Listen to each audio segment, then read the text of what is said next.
KDWODA Karnataka నుంచి అమర్ మాట్లాడుతున్నాను. అందరికీ నమస్కారం.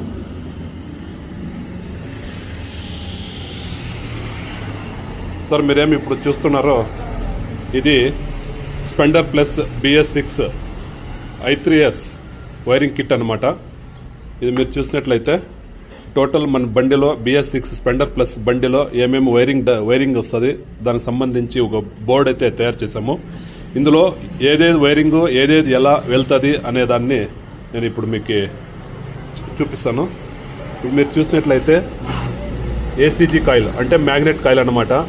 ఇందులో పవర్ జనరేట్ అయిన పవర్ AC వోల్టేజ్ మనకి వైట్ వైర్ ద్వారా మనకి RR యూనిట్కి అయితే వస్తుంది. మీరు చూసినట్లయితే RR యూనిట్లో 1 2 3 4 5 6 వైర్లు అయితే ఉన్నది. ఒకటేమో గ్రీన్ అర్థింగ్, రెండోది ACG కాయిల్ నుంచి AC వోల్టేజ్ ఇన్పుట్ RR యూనిట్కి, మన మ్యాగ్నెట్ కాయిల్ నుంచి ఏం వోల్టేజ్ వస్తుంది అది RR యూనిట్కి ఇన్పుట్ అనమాట. మళ్ళీ అవుట్పుట్ అయితే ఎల్లో లైన్ ఒకటి అవుట్పుట్ అవుతుంది. దీన్ని మనము AC లైన్ అంటాము. ఇది హెడ్ లైట్కి మరియు పార్కింగ్కి హెడ్ లైట్ స్విచ్కు మరియు పార్కింగ్కి అయితే వెళ్తుంది. ఇది హెడ్ లైట్ మళ్ళీ పార్కింగ్ AC లైన్ అంటాం దీన్ని. నెక్స్ట్ రెండవది రెడ్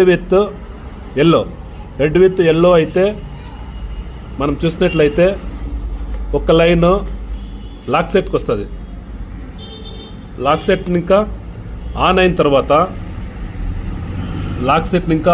తర్వాత మళ్ళీ బ్లాక్ విత్ రెడ్లో ఫీజ్కి వస్తుంది.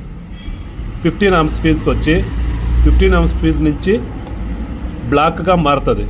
బ్లాక్ మారి ఇది DC అవుట్పుట్ అయితే వస్తుంది. DC అవుట్పుట్ అంటే ఒకటేమో indicator flasher, meter box, brake switch, మళ్ళీ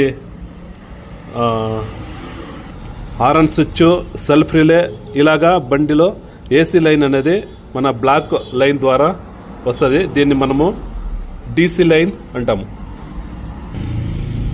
చూడండి, మీరు చూసినట్లయితే కీ ఆన్ చేస్తానే DC లైన్ అనేది ఒక ఇగ్నిషన్ స్విచ్ ఇంకా ఒక్క లైన్ మాత్రం ఆన్ అయ్యి మనకి న్యూట్రల్ లైట్, మీటర్ లైట్ మరియు హారన్,